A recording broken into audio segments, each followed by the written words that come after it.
¿Quién construyó realmente las pirámides de Giza? Esperemos que tenga la respuesta hoy. La tiene. Tito la tiene. Un aplauso para Tito Vivas. Gracias.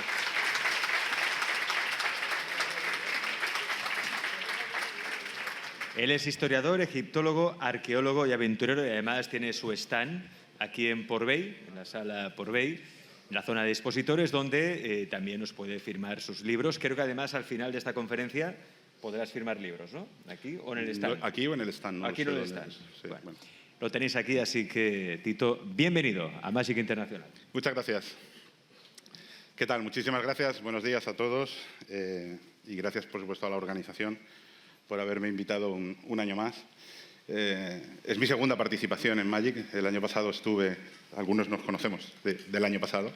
Además, el año pasado yo estaba recién aterrizado de Egipto, no sé si os acordáis, prácticamente venía del aeropuerto, con lo cual estuve comentándoos un montón de cosas, pero no teníamos proyección ni imágenes. Este año lo he subsanado. Os voy a apabullar con lo que vengo a contaros. Bueno, comienzo sin más porque tampoco quiero retrasarme y yo tengo muchísimas cosas que contaros.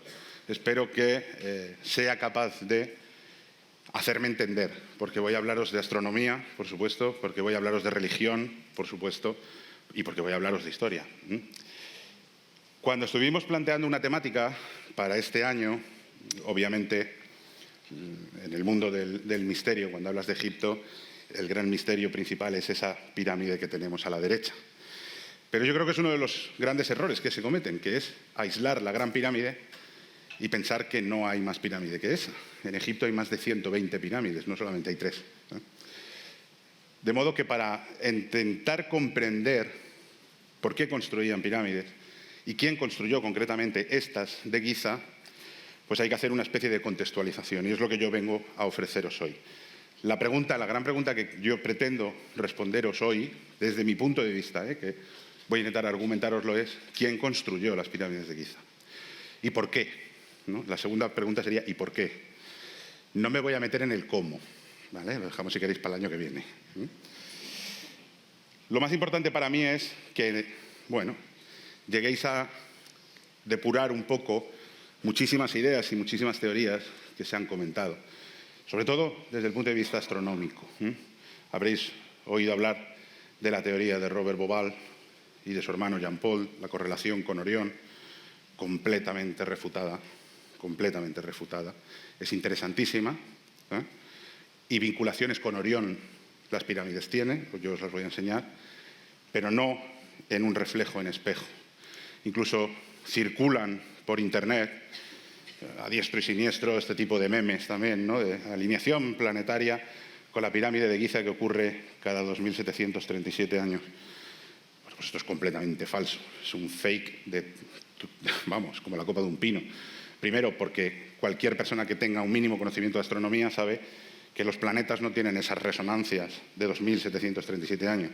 Aparte, movimiento de planetario, ¿cómo vas a hacer una alineación en vertical sobre las pirámides? O sea, son sinsentidos. Yo lo que pretendo es intentar plantear el pensamiento del antiguo egipcio, porque es la única forma en la que vais a poder entender cuál era su motivación para construir las pirámides.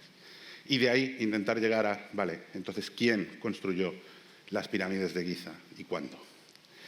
Para eso, yo os tengo que llevar al principio de la historia de Egipto. Porque uno de los grandes errores es empezar a acometer la investigación de las grandes pirámides desde nuestra perspectiva. Eso es hacer presentismo, ¿no? Es que hoy en día, para cortar una piedra de granito, necesitas un disco de diamante. Hoy en día necesitas un disco de diamante. ¿Por qué? Porque los medios que tienes a nivel de productividad no te permiten contratar a 1000 tíos que estén con un cincel cortando una piedra de granito. Se te va directamente la inversión, ¿no? Y a tomar por saco la empresa de corte de piedras. Pero en el antiguo Egipto, si algo tenían, era 3 cosas. Gente desempleada un tercio del año, arena y agua. Es que no necesitas más. Y tiempo. Y mucho tiempo, efectivamente. Por lo tanto, hay que empezar a pensar como pensaban los antiguos egipcios, para entender por qué construyen pirámides. Para meterse en esa cabeza, lo primero que hay que entender es cómo concebían los antiguos egipcios el universo. Para ellos, el universo se inicia en una especie de lo que nosotros llamaríamos el Big Bang. Los egipcios lo llamaban el Septepi, el principio de los tiempos, ¿no? Y ese principio de los tiempos acontece en un gran océano primigenio que se llama el Nun, que lo representan con este señor que tenéis aquí. Si os fijáis, su cuerpo de color azul tiene representaciones en zigzag de las ondas del agua. De ese gran océano primigenio, un día, el día del Septepi, surgió una colina. Es el relato adaptado del Génesis, ¿no? Se separan las aguas de la tierra y entonces nace el primer dios creador del universo, que es este señor que tenéis aquí, que se llama Atum-Ra. Es el mismo. A la derecha lo tenéis como Ra, a la izquierda lo tenéis como Atum. Es el Sol. El Sol se crea a sí mismo. Y el Sol nace de esa colina primigenia que los egipcios, aquí tenéis la misma representación, esa dualidad del dios, Atum, Ra, y nace de una colina primigenia que los egipcios van a generar como un símbolo que va a representar el inicio del universo y la creación del Sol al inicio del universo. Es lo que se llama la piedra Ben-Ben, que no es otra cosa que pequeñas pirámides, como estáis viendo. Quiero que os fijéis tanto en esta como en aquella, porque fijaros en este símbolo, que son como dos montañitas con un disco solar en medio. Ese símbolo, recordadlo porque va a ser importante al final de la charla. Pero fijaros cómo estas piedras Ben-Ben, estas colinas primigenias del inicio del universo, llevan ese símbolo. Posteriormente, el dios Ra, Atum-Ra, ya sea a través de la palabra, a través de la saliva, en otras cosmogonías, a través de la masturbación, va a tener dos descendientes. Y empezamos con la genealogía divina del Antiguo Egipto. Esta es otra forma de representar al Sol. Os lo he puesto porque alguna vez a lo mejor habéis oído hablar del Atum-Ra en la forma de Khepri. Y esta es otra forma de representar al Sol, el pájaro Bennu. Y fijaros que siempre va a aparecer apoyado sobre una piedra Ben-Ben. ¿Veis la simbología de la pirámide, no? Bien, os estaba contando, el dios Atum, a través de su propia autogeneración, va a tener dos hijos, uno masculino y uno femenino. El masculino se llama Shu, y es el aire, el espacio. Y el femenino es esta mujer leona que se llama Tefnut, es la humedad. La que me está haciendo sudar a mí ahora, en este espacio, es Tefnut para los antiguos egipcios. Y de la unión de Shu y Tefnut van a nacer dos hijos más. Geb, la tierra, y, me falta aquí el nombrecito, pero es Nut, el cielo. Geb y Nut. Fijaros, tenemos ya dos divinidades que ya nos están conformando ese planteamiento de cosmos que necesitan los antiguos egipcios. Además es muy curioso porque Geb, en el Antiguo Egipto, es masculino. Es decir, es una de las pocas civilizaciones de la antigüedad donde la tierra es masculina y el cielo es la parte femenina, porque la parte que aporta la vitalidad no es la tierra, como en otras civilizaciones, porque en Egipto, el desierto, la tierra por sí misma, es completamente yerma, sino que es el agua la que aporta la fertilidad. Por lo tanto, tenemos a Nut como elemento femenino y Geb como elemento masculino. La tierra y el cielo. Y de la unión de la tierra y el cielo, que se representan de esta forma, una mujer que arquea su cuerpo y apoya las piernas y los pies en los 4 puntos cardinales. Y por debajo, ese hombre que está tumbado en el suelo es Geb, que es la tierra. Claro, fijaros, esa figura de la diosa Nut arqueando el cuerpo no es otra cosa para los antiguos egipcios que esto. Es la Vía Láctea. Ellos observaban esa claridad en el cielo con esa forma, en un cuerpo que está plagado de estrellas, y lo identificaban con la diosa Nut. Lo tenéis en todos los techos astronómicos de Egipto, desde los más antiguos hasta los de época grecorromana. Nut apoya las manos, Nut se come el sol y viaja por su boca y atraviesa su cuerpo, igual que las estrellas. Es decir, es la representación femenina del cielo. De modo que lo que nos está conformando, la idea de cómo los egipcios conciben el universo, vais a ver que al final llego a la pirámide, es esta. Tenemos el cielo y tenemos Geb, que tiene aquí sus piernecitas y ahí arriba su cabeza, que es la tierra. Y la tierra se articula de esta forma. En el centro está Egipto, con sus dos orillas y sus dioses. Alrededor está la tierra del desierto y más allá las tierras de los enemigos. Ellos tienen una visión casi geocéntrica, teniendo como epicentro su propio país, que es Egipto. Y más allá llegarían a chocar con las piernas o los brazos de Nut, que es el cielo, que es una gran bóveda. Fijaros cómo lo representan ellos en algunos papiros. Ellos plantean la existencia de ese universo redondo. El sol sale por una orilla y se pone por la otra, y va generando un camino que además es una metáfora de lo que es el Nilo, el camino de vida al país. A ambos lados, a ambas orillas, tenemos gente cultivando la tierra. Pero fijaros en el símbolo que aparece arriba del papiro. Volvemos a tener ese símbolo de las dos montañitas con el sol saliendo entre medias. Ese símbolo jeroglífico se lee Ajet y significa horizonte.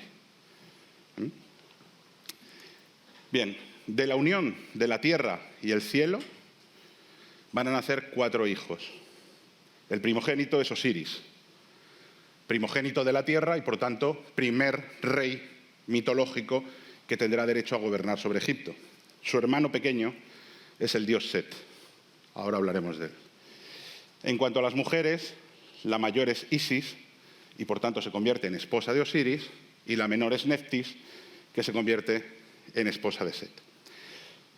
Y aquí entramos en el mito que tenemos en multitud de civilizaciones antiguas, el mito de la envidia, por la cual el hermano pequeño mata al hermano mayor para usurparle el trono. Es el mito de Isis y Osiris, que nos relató, por ejemplo, Plutarco en el siglo IV. Set, para hacerse con el trono, lo que hace es que asesina a su hermano Osiris, y su esposa Isis tiene que localizar el cadáver, a través de la magia resucitarlo, y en la forma de un halcón, que es el que vemos aquí arriba, sobre la momia de su marido, que es el que está tumbado, ella queda encinta de forma póstuma. Y nacerá un niño que será el legítimo heredero del trono de Egipto, que es Horus, el que tenéis a la izquierda. Pero claro, Horus tiene que luchar contra su tío Set para vengar la muerte de su padre y recuperar el trono. Es el Rey León de Disney. Es que el Rey León está basado en Hamlet de Shakespeare, y Shakespeare se basó en el mito de Plutarco. De modo que lo que tenemos es finalmente a un rey vengador que ha recuperado el trono, y ese no es otro que este dios, Horus. Y diréis, ¿qué tiene que ver todo esto con las pirámides? Para saber quién las construyó. Pues todo, porque a partir de este momento, con esta estructura mental ya en la cabeza, el rey de Egipto va a ser el Horus viviente. Es decir, si yo soy el rey de Egipto, es porque soy heredero de este señor. Por lo tanto, yo soy este señor, soy el Horus vivo. Y aquí tenéis, por ejemplo, multitud de ejemplos de nombres de reyes, nombres de faraones, escritos con el Horus encima. Es lo que llamamos el nombre de Horus. Todos los reyes de Egipto, me da igual que sea Hatshepsut, dinastía 18, Siptag, dinastía 20, o aquel que es de las primeras dinastías, todos van a tener un nombre de Horus, porque todos van a ser el Horus fulanito. Y cuando muera, se va a convertir en el Osiris menganito, porque Osiris va a gobernar el mundo de los muertos. Por lo tanto, si yo ya he muerto, si soy el rey y ya he muerto, cuando voy a la otra vida, me convierto en Osiris.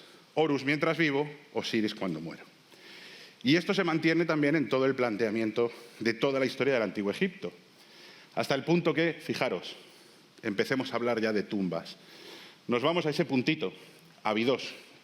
Abidos está al norte de Luxor, como estáis viendo, y es el lugar donde se enterraron los primeros reyes de las primeras dinastías de Egipto. ¿Y cómo se enterraban?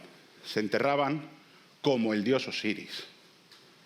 De hecho, en Abidos está la tumba del dios Osiris. Si habéis estado y habéis visitado el templo de Abidos, construido por Seti I y su hijo Ramsés II, a la parte de atrás está lo que se llama el Osireion, que es el cenotafio ritual del dios Osiris. Por lo tanto, los reyes de las primeras dinastías se van a enterrar ahí. en tumbas de este estilo, bajo tierra. ¿Por qué bajo tierra? Porque no es otra cosa que una metáfora de la resurrección. Estamos hablando de que Osiris es el hijo de la tierra. Si Osiris muere, se regenera en la propia tierra. Por eso entierran los cuerpos bajo tierra. Incluso en muchas religiones actuales seguimos enterrándonos bajo tierra, porque tenemos un concepto cristiano heredado de este tipo de creencias de que lo que se pone bajo tierra rebrota, renace. Por eso al dios Osiris siempre lo vais a ver con la piel negra o con la piel verde. Negro es el color de la tierra fértil y fértil el color de la tierra que germina. Por lo tanto, los primeros reyes se van a enterrar en tumbas de adobe excavadas bajo tierra. ¿Por qué en Abidos? Fijaros en esa palabra en jeroglífico que significa las estrellas imperecederas, las estrellas que no mueren, las Igemu Sekiu. Voy a intentar explicaroslo rápidamente con esta imagen. Esto es lo que llamamos las estrellas circumpolares. Voy a intentar ser escueto. Sabéis que la Tierra gira alrededor de su eje, pero el eje de la Tierra no es perfectamente vertical, tiene una inclinación, 23,6 grados, con respecto a la eclíptica, que es el plano sobre el que giramos alrededor de la Tierra. Eso hace que si nosotros nos colocamos en el polo norte de la Tierra, mientras la Tierra gira, si miramos al cielo, lo único que vamos a ver son estrellitas dando vueltas. Mientras que si nos vamos al Ecuador, lo que vamos a ver es todas las estrellitas pasando por el cielo. ¿Me entendéis? Ahora, si nos vamos a una latitud intermedia, lo que vamos a ver de noche es esto. Habrá estrellas que por la latitud en la que estamos tengan un orto y un ocaso, pero habrá otras que estén en una latitud más alta, como estas, que a partir de ese momento, a partir de este punto, no conozcan el ocaso, estén girando en el cielo continuamente. Esto los egipcios lo saben, lo llaman las Igemu Sekiu, las estrellas imperecederas, y las relacionan directamente con dos constelaciones que son las que están viendo girar continuamente en el polo norte celeste, que son nuestro carro de la Osa Mayor y nuestro carro de la Osa Mayor, menor y mayor, perdón, que ellos llaman Mesgetiu y Serket. Bien, estas estrellas giran y al girar la posición de ellas va cambiando, hasta el punto de que hay un momento de la noche en el que la cola de la Osa Mayor roza el horizonte. Roza el horizonte en una latitud concreta, Abidos. Y los reyes se entierran en Abidos para sumarse a la cola de esa constelación que se llama Mesgetiu y sumarse a las estrellas que no mueren, que es lo que pretende. Quedaros con este dato, fijaros cómo representan los egipcios esta constelación de Mesgetiu, como si fuera la pata de un toro. Fijaros que cada vez que hacen el rito de apertura de la boca de una momia, cuando alguien muere, utilizan ese utensilio, esa asada, de las que hemos encontrado infinidad de ejemplos, que no es otra cosa que la forma de las constelaciones de la Osa Mayor y de la Osa Menor. Porque ellos conciben que lo que da la vida eterna son las estrellas imperecederas. Y eso ocurre en Abidos. Ahora bien, ¿qué va a ocurrir? Va a ocurrir que a medida que van sucediéndose dinastías, los reyes que han sido los Horus vivos y se convierten en los Osiris al morir, dicen, pero es que mi divinidad es mayor que esto. Porque yo tengo un ejército de sacerdotes que son astrónomos y entonces yo puedo predecir no solamente las crecidas, puedo predecir los eclipses, puedo predecir los ortos helíacos de la estrella Sirio. Es decir, si yo controlo el Sol, es porque yo como Dios no soy este. Yo soy el de arriba. Y comienza un proceso a partir de la tercera dinastía, que es lo que conocemos como la solarización de la divinidad de la monarquía. ¿Y en qué se traduce eso? En esto.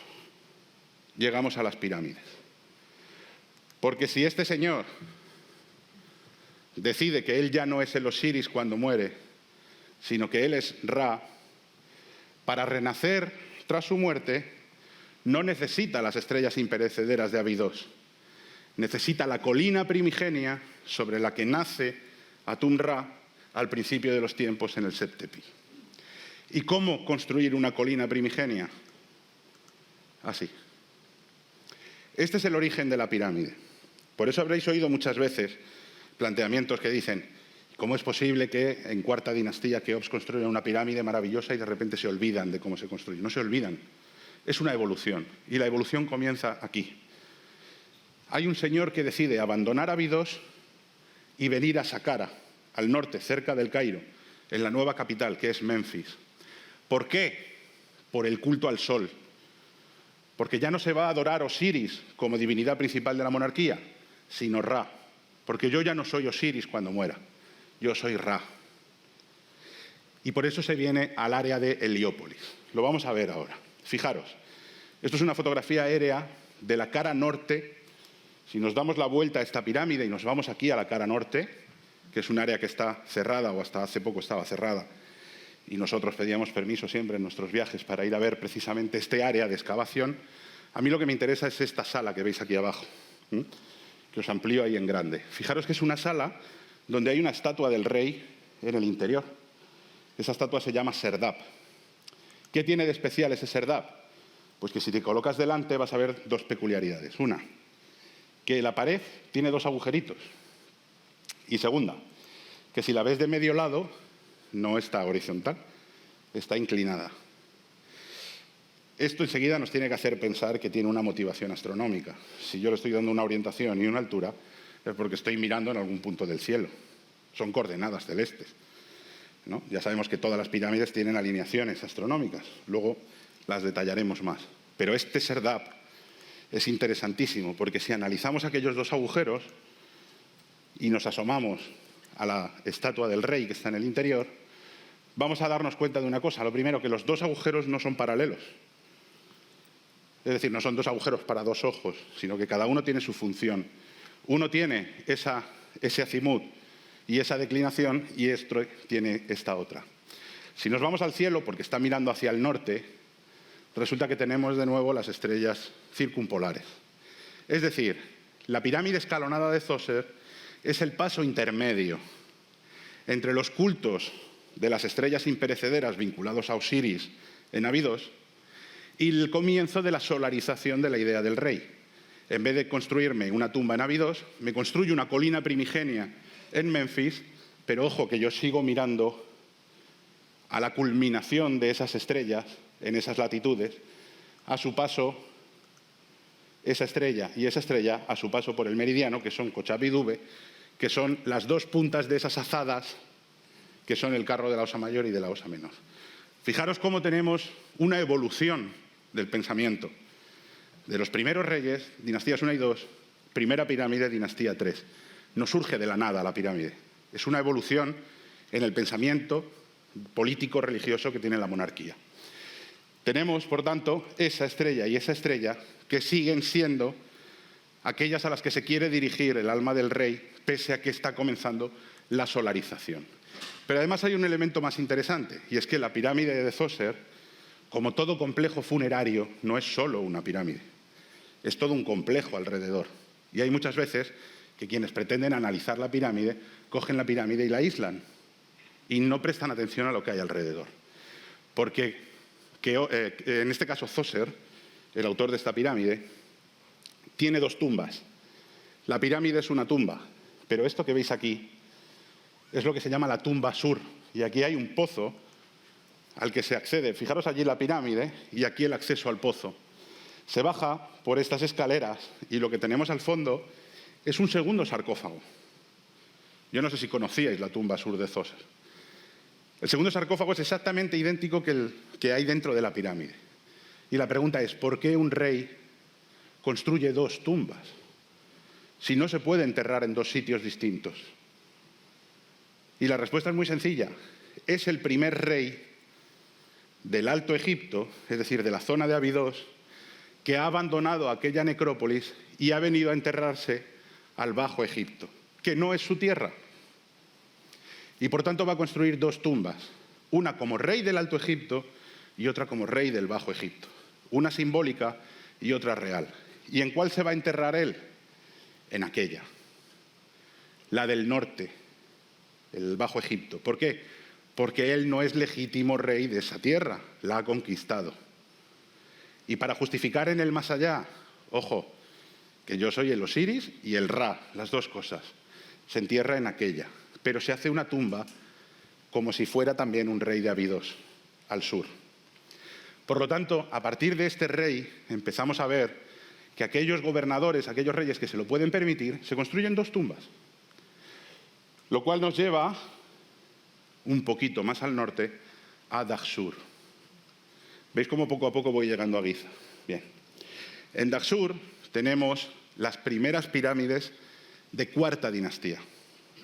Las construye un rey que se llama Snefru. No sé cómo voy de tiempo, yo es que me pongo a rajar. Vamos muy bien de tiempo. Perfecto. En Daxur tenemos las pirámides del rey Snefru.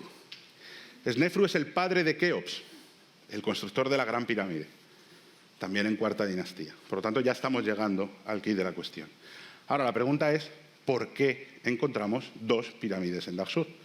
En Daxur tenemos la llamada pirámide romboidal, que es aquella que hay al fondo, y 2 kilómetros antes, la pirámide roja, que es esta que asoma su base aquí. Bien, seguramente, si habéis leído libros de egiptología, o habéis visto documentales, pero incluso en los mejores libros de egiptología, siempre se ha planteado una hipótesis. Snefru comienza a construir su pirámide. La primera pirámide de caras lisas de la historia de Egipto, porque hemos ido dando el paso, hay pirámides entre Saqqara y esta, pero son escalonadas, y el primero en recubrirlas con caras lisas es Snefru en Daxur. Y la hipótesis que se planteaba era, algo ocurrió que a mitad de construcción decidió cambiar el ángulo de inclinación y terminarlo con ese ángulo. ¿Qué podía pasar? Que llevaban un ángulo demasiado abierto, la pirámide iba a ser demasiado alta, demasiado peso, los cimientos empezaron a resquebrajarse y decidieron, para aliviar peso, acortamos la inclinación y la terminamos. Y cuando estaba terminada, el rey llega y dice, yo ahí no me entierro porque eso es una guarrería y ahí ni resucito como Ra ni resucito como nada. ¿Vale? A mí me hacéis una nueva, buena, guay. Y 2 kilómetros más al norte comienzan a construir una pirámide nueva de la misma altura, estamos hablando de unos 100 metros, pero en este caso ya comienzan la construcción con la inclinación que tiene la parte de arriba de la otra pirámide. Y entonces esta le queda de rechupete y dice, en esa me entierro. Eso ya os digo que lo vais a leer en muchísimos libros. Hasta hace poco, que precisamente hubo un proyecto que dirigió el doctor Juan Antonio Belmonte, que es astrofísico en el Instituto Astrofísico de Canarias, que empezó a analizar las interpretaciones astronómicas de este tipo de monumentos. Y entonces él empezó a plantearse dudas que teníamos todos. Por ejemplo, si se me va a venir una pirámide abajo porque nos hemos equivocado en la altura, ¿por qué terminamos de construirla? Si voy a empezar a construir una segunda pirámide desde cero, ¿por qué no utilizo la primera como cantera? Si tengo ya ahí una cantera de una pirámide que ya no me va a servir, reutilizo esas piedras. Pero no solamente no reutilizo las piedras, es que además digo, y en vez de caliza, me la hacéis de arenisca roja. Y empezamos a traer piedra de cero desde otro lugar diferente. Es decir, no cuadra. Lo que hay que empezar a pensar es si Snefru no había ideado desde el principio un planteamiento de 2 tumbas. Igual que Zoser en Saqqara, tumba norte, tumba sur. Solo que la tumba sur, en vez de ser un pozo, es un pozo, sí, pero con su pirámide también. Y esto es interesantísimo, porque aquí es donde empieza lo complicado. Fijaros en la imagen de arriba a la izquierda. Ahí tenéis las inclinaciones de los ángulos de las caras de la pirámide. Y como la mayoría de las cosas que ocurren en Egipto, no son casuales. No son casuales. Él elige esas 2 inclinaciones porque en este momento que se sigue aumentando la divinización solar del rey, y os he comentado antes, el rey tiene un ejército de sacerdotes astrónomos que le dicen cuándo se van a producir los movimientos del Sol, cuándo hay un solsticio, cuándo hay un equinoccio. Snefru dice, bueno, pues con toda esta información vamos a crear un calendario. Y en este momento aparece el calendario civil egipcio, que a grosso modo es el que estamos utilizando nosotros, 365 días. Son 360 más 5 días festivos, 3 estaciones de 120 días. Y él dice, día 1 del año, el día que se produce el orto helíaco de Sirio, es decir, cuando termina la conjunción de Sirio, en torno al 16 de junio. Vale, pues ese día, como Sirio es una estrella tan importante en el cielo, es la estrella más brillante, pues ese día es el día 1 del año. ¿Y qué ocurre? Que el día 1 del año el Sol sale con esta inclinación, porque estamos muy cerca del solsticio de verano. Pero la parte de arriba de la pirámide tiene otra inclinación distinta, que es la del solsticio de invierno.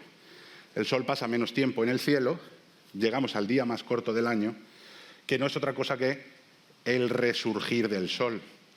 El Sol llega a su punto más bajo y de ahí resucita de nuevo y recupera fuerzas.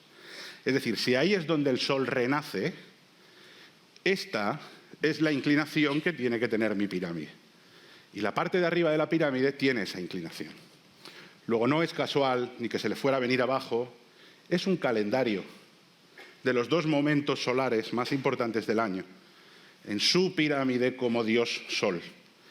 Y la otra pirámide, la roja, está construida completamente con la inclinación del solsticio de invierno, porque es donde él se va a enterrar. Por lo tanto, él, igual que el Sol, porque él es el Sol, renacerá, como renace el Sol en el solsticio de invierno, en su colina primigenia. ¿Veis cómo es necesario entender la cosmogonía de los antiguos egipcios para ver la motivación, ¿no?, que les lleva a construir estas pirámides? Por lo tanto, Daxur no es un error, no es un ensayo y error arquitectónico hasta que dan con la pirámide perfecta. Pero es que además tampoco es casual el color de las 2 pirámides, porque una está hecha con piedra blanca caliza y la otra con arenisca roja. La que está construida al sur, Alto Egipto, es blanca, que es el color de la corona del Alto Egipto. Y la que está construida al otro lado está construida con piedra roja, porque es el color de la corona del Bajo Egipto. Es decir, él está construyendo 2 tumbas, como rey del Alto y del Bajo Egipto, igual que Zoser. Y una la hace blanca y otra la hace roja, porque son sus 2 coronas. Y cuando pone nombre a sus pirámides, porque no sé si sabéis que los reyes ponían nombre a sus pirámides, fijaros cómo la escribe en la piedra de Palermo. Una con la corona blanca, otra con la corona roja. Es decir, es completamente intencional la construcción de 2 pirámides. Lo cual nos lleva finalmente a Giza y a preguntarnos quién construye entonces estas pirámides. Y si analizamos arquitectónica y astronómicamente este complejo, vamos a empezar a descubrir cosas que algunas seguro que conocéis, pero estoy convencido de que hay otras que no. Nos vamos directamente al plano de la necrópolis de Giza. Tenemos 3 pirámides que se nos ha dicho que construyó el rey Keops, que nosotros en egipcio lo llamamos Jufu. Keops es el nombre griego. Jufu, Jaefra y Menkaurra son Keops, Kefren y Miquerinos para los griegos, ¿vale? Se nos ha dicho que la pirámide de Jufu la construye Keops, que es Jufu, la segunda su hijo, Jafre o Jaefra o Kefren, y la tercera pequeñita, su nieto, Miquerinos o Menkaurra. Pero ¿y si no? Lo primero, fijaros, como en la tumba de Zoser, como en las tumbas de Daxur, como todas las pirámides que hemos visto hasta ahora en esta charla, están perfectamente orientadas al norte. Con lo cual tiene que haber una vinculación a las estrellas imperecederas, exactamente igual que Zoser, exactamente igual que Snefru en Daxur. Pero además tenemos Por tanto, una perfecta orientación al este. Y esa orientación implica otras construcciones, como por ejemplo los templos bajos y la esfinge, o la propia calzada de Miquerinos, esta que veis aquí. Porque esta calzada está perfectamente orientada al este. Por lo tanto, las pirámides de Giza siguen un perfecto patrón orientado a los puntos cardinales. Esto seguro que lo sabíais todos. Pero no sé si sabíais que eso nos implica, por tanto, también una serie de relaciones con los movimientos solares. Porque si estamos hablando de alineación perfecta al este, estamos hablando de una orientación perfecta al equinoccio. Pero 23 grados al norte y 23 grados al sur se van a producir los solsticios. Y esa línea blanca que tenéis, roja que tenéis, es la que nos está marcando la puesta de sol del solsticio de verano. Fijaros en la esfinge. Si vuelvo atrás, veis que esa orientación hacia la puesta de sol del solsticio parte de la esfinge, que no es otra cosa que un punto de observación astronómica, entre otras cosas también, ¿vale? Es decir, si os fijáis, el templo de la esfinge, que se parte por la mitad, está alineado con la cara sur de la pirámide de Kefren, y pasa por el medio de este templito que tenemos a la derecha, que es un templo astronómico, un templo de medición de las horas del día y de la noche. Por lo tanto, es un templo solar. Y la esfinge que está detrás está perfectamente alineado con él. ¿Lo veis? Pero fijaros la calzada. La calzada no sigue esa misma orientación. La calzada tiene una orientación diferente. Esto es lo que se produce en los equinoccios. Si la esfinge está mirando perfectamente al este, es un demarcador equinoccial. 2 veces al año el sol sale justo por la cabeza de la esfinge y se pone justo por la base de la pirámide, por encima del lomo, del hombro de la esfinge. Esto lo sabíamos. Lo que plantea este proyecto de investigación de Juan Antonio Belmonte es que las inclinaciones de las 2 calzadas funerarias de Keops y de Kefren, que no son paralelas al este, la única paralela al este es la de Miquerinos, no son casuales. ¿Dónde están apuntando? A la salida del sol en el día de Año Nuevo y la salida del sol el día del solsticio de invierno. Las 2 mismas orientaciones que tienen las pirámides de su padre, en Dahshur. Y hacia la puesta del sol, lo que nos encontramos es esto. Si en vez de en el equinoccio nos vamos al solsticio de invierno, nos encontramos que el sol se pone perfectamente entre las 2 pirámides, dejando la esfinge en el centro. Lo que tenéis arriba, en jeroglífico, es el nombre que Keops le puso a sus pirámides, en plural, a sus pirámides. Veis el determinativo ideográfico de la pirámide. Él lo llamó Ajet Jufu, el horizonte de Keops. ¿Y qué es el horizonte? Este símbolo jeroglífico, que son 2 colinas y el sol en medio. Que es lo mismo que encontramos en todas las estelas que aparecen en Giza. Las 2 colinas, no 3 pirámides, 2 pirámides y la esfinge en medio. Es decir, la propia 2 pirámides, que son iguales de altura y de tamaño, forman un horizonte y están dentro de un perfecto entramado arquitectónico y astronómico que no puede ser ni casual ni obra de 2 reyes que haya comenzado uno y haya terminado otro. Fijaros, tenemos otra alineación más, aparte de esta y de esta. ¿Veis esa línea verde? Yo os ponía al principio una fotografía de la teoría de Robert Bauval. Robert Bauval dice que la tercera pirámide es más pequeña y está desviada del eje porque se corresponde con la constelación, el cinturón de la constelación de Orión. No es cierto. La tercera pirámide ni es más pequeña ni está desviada. La tercera pirámide es una pirámide subsidiaria, igual que hace su padre Snefru en Dahshur, porque en Dahshur, detrás de la pirámide blanca, hay una pirámide pequeña, que casi nadie conoce porque casi nadie se va a dar la vuelta a la pirámide por detrás, pero hay 3 pirámides, lo podéis buscar en Google.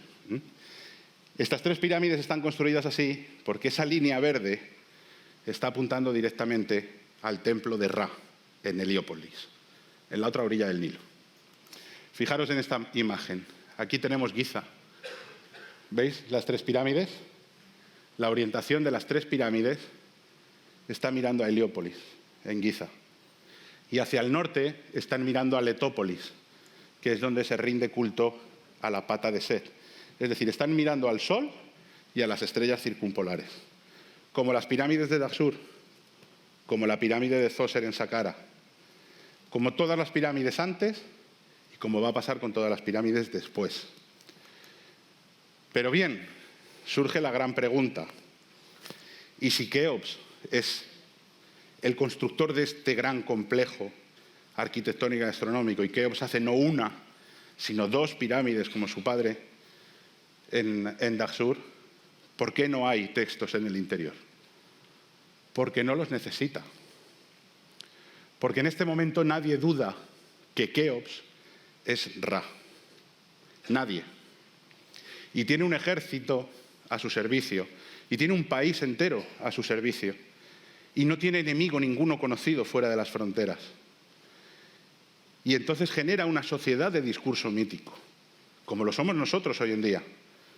Nosotros hoy en día entramos en una iglesia y vemos una representación de Cristo sobre el altar y no necesitamos que abajo haya un cartel que nos diga este señor es Jesús que fue crucificado, y ponemos un letrero debajo. No nos hace falta, porque somos una sociedad de discurso mítico, entendemos perfectamente ese mensaje.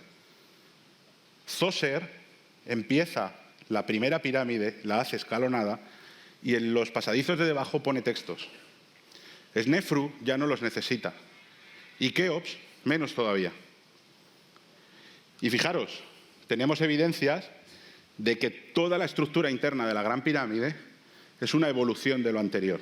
¿Conocéis estos agujeritos que hay en la pared de la Gran Pirámide, en las paredes de la cámara de la Gran Pirámide? Hay uno hacia el norte y otro hacia el sur de cada una de las dos cámaras principales. ¿Lo veis? ¿A dónde están apuntando esos agujeritos? Que los llaman canales de ventilación, pero ventilar no ventilan nada. Esos canales están apuntando a la culminación de Kochab y la culminación de Duban, las estrellas imperecederas, y hacia el sur a la culminación de Sirio y a la culminación de Orión. Es decir, las mismas orientaciones astronómicas que traían los reyes en sus tumbas desde el periodo de Abidos se mantienen, pero no es en un reflejo en espejo, como decía Robert Bauval.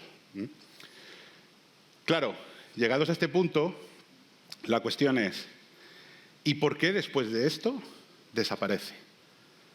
Pues aquí quiero que volváis conmigo al principio de la charla, la cosmogonía en la cual Ra crea el mundo. Y después tiene dos hijos que se llaman Su y Tefnut, que tienen dos hijos que se llaman Geb y Nut, ¿os acordáis?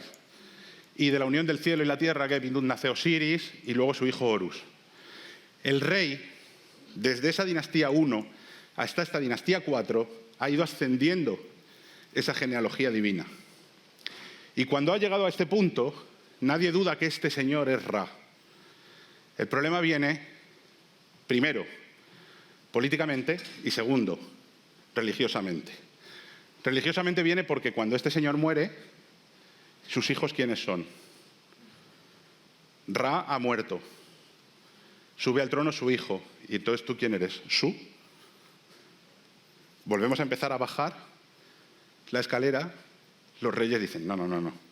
Espera, es que os lo vamos a explicar. Esto es distinto, ¿vale? Es que yo soy el hijo de Ra. Y por tanto, cuando Ra muere, yo soy el nuevo Ra. Y ese cambio de mentalidad y de paradigma al explicar la divinidad de la monarquía se produce a la muerte de Keops. Por eso aparece un título en todos los reyes egipcios en este momento, que es el de hijo de Ra. Pero por otro lado tienes el problema político, que es económico. Porque todos los sacerdotes que están a tu servicio, sobre todo los astrónomos, el ejército, todos los visires, porque construir esto no es fácil, ni barato. Todos esos tienen que aceptar este cambio de paradigma. Y entonces le van a decir al rey, bueno, vale, aceptamos pulpo, pero ¿yo qué? Y a la muerte de Keops, la divinidad del rey empieza a menguar, porque tiene que hacer concesiones, cambios y concesiones. Y el poder de toda la burocracia alrededor, que son todos estos señores que se entierran por aquí y allí detrás, el poder de esos señores sube. Y al rey siguiente baja, y lo de su burocracia sube. Y llega un momento, al final de la dinastía 6, que hay algunos de esos señores que dicen, ¿y para qué voy a estar yo sirviendo a este pelele, que ni es un dios ni es nada y todos lo sabemos? En mi tierra yo soy el rey y ya me busco yo mi dios. Y se produce lo que llamamos el primer periodo intermedio, la gran primera crisis en la historia de Egipto. Pero veis cómo después de este momento, la crisis que viene tiene toda la lógica del mundo, desde el punto de vista religioso, político y económico. Los reyes tienen que empezar a justificar que son hijos de Ra. ¿Cómo lo van a hacer? Escribiéndolo en el interior de las pirámides.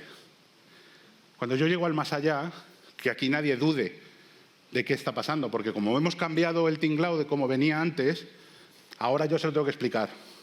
Y entonces colocan textos dentro de las pirámides diciendo, ojo, que yo soy Ra. Y aparecen lo que llamamos textos de las pirámides. Pero en este momento eso no hace falta. Y a partir de ahí sobreviene la decadencia. Lo dejo aquí por si tenéis alguna pregunta o alguna cuestión, también porque me están haciendo ya así. Y espero que haya quedado más o menos clara la evolución y, por tanto, la respuesta a esta pregunta. ¿Quién construye Giza? No es Keops, Kefren y Mykerinos, es Keops. Construye 2 pirámides y una subsidiaria, una tumba norte y una tumba sur. Pero precisamente ese cambio de mentalidad que sobreviene tras él obliga a sus sucesores a usurpar las pirámides que él ya había construido. Su hijo, que se llama Yedefra, iniciará una pirámide más al norte, la suya propia, Abu Rawas, y no la termina. ¿Por qué? Porque se lo cargan. ¿Quién? Probablemente su propio hermano. Es decir, a la muerte de Keops, todos están deseosos de heredar lo que él había creado y había conseguido. Kefren se carga a su hermano, sube al trono y usurpa una de las pirámides de su padre. Y Mykerinos usurpará la pequeña. Y a partir de ahí, como ya no hay pirámides construidas y hay que construirlas de nuevo, se empezarán a construir pequeñas chuchurrías y contextos en el interior de las paredes. ¿Dudas, preguntas, cuestiones?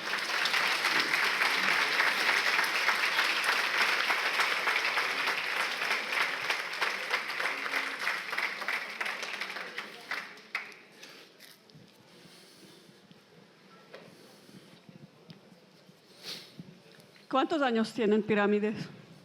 ¿Cuántos años tienen? Sí. Estas 4.500 años. Pues otros expertos dicen que tienen 12.000. Sí, y se basan en teorías como la de Robert Schoch o la de Robert Bauval.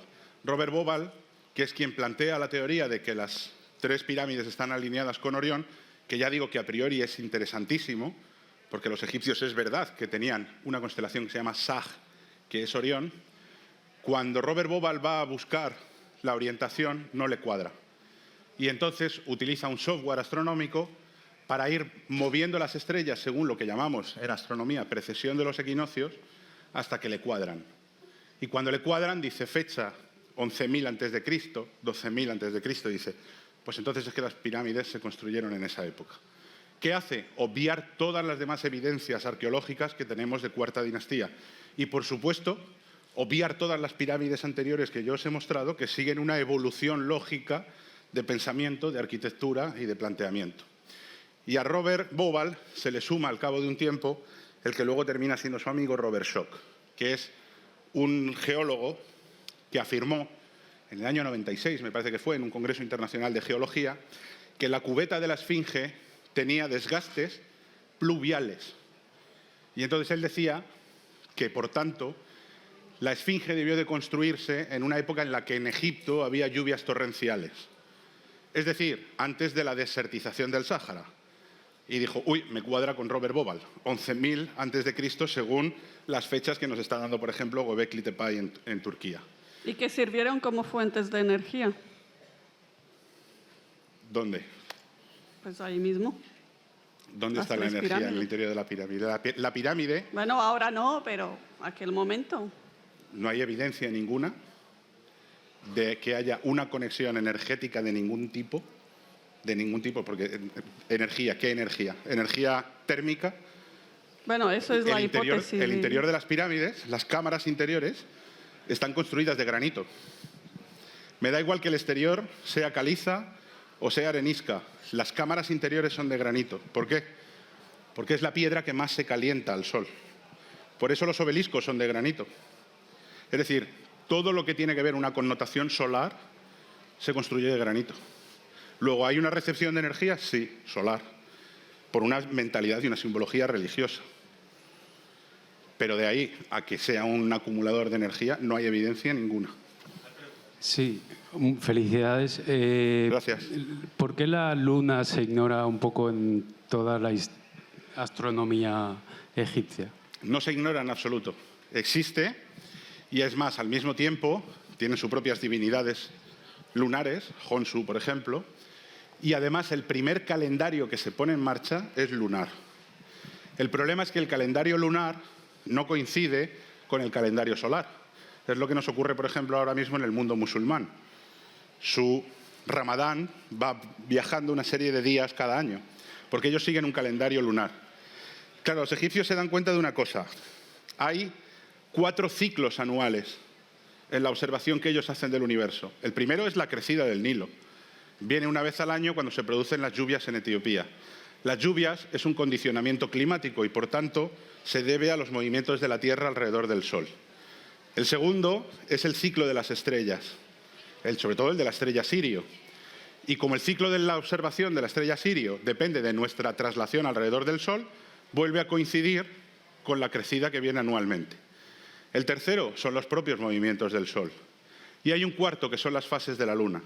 Los egipcios, en época de Snefru, se dan cuenta de que las fases de la Luna no les sirve para la predicción de las cosechas, a diferencia del Sol, de las estrellas, que sí coinciden con la llegada de la crecida. Y a la hora de plantear el calendario civil egipcio, prefieren basarse en los movimientos astronómicos y solares que en los de la Luna, porque sí les coinciden con las estaciones. Pero lo conocen y no lo abandonan. En determinadas festividades religiosas se siguen rigiendo por calendarios lunares. Sí, muchas gracias por tu explicación.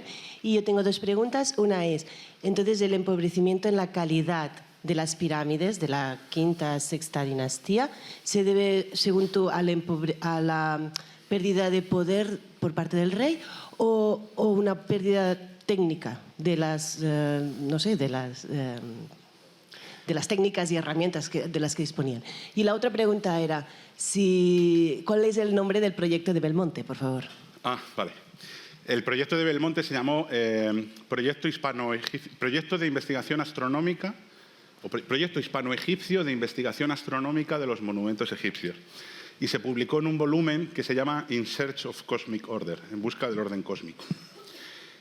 La respuesta a la primera pregunta: sí, principalmente esas pirámides son de menor calidad porque el rey no tiene ni los medios económicos ni la fuerza política, es decir, religiosa, como para acometerlos. Y además tiene que transformar el propio paradigma de pensamiento. Está más preocupado de escribir textos en el interior diciendo cómo ha cambiado el paradigma religioso y tener contentos a todos esos sacerdotes alrededor que en empezar a distribuir arquitectónicamente grandes monumentos y demás. Pero además, al mismo tiempo, lo que se va a producir es que Egipto, sobre todo en época de Cuarta Dinastía, va a empezar a llamar la atención de los pueblos de alrededor. Con lo cual, la monarquía, que hasta la Cuarta Dinastía no ha tenido que preocuparse de una política internacional, a la muerte de Keops sí que va a tener que empezar a preocuparse. Con lo cual, hay recursos que destinar también a otras fuentes que en este momento no había habido necesidad de plantear. Por eso te digo que abordar las grandes pirámides de Egipto es muchísimo más amplio que abordar la propia pirámide.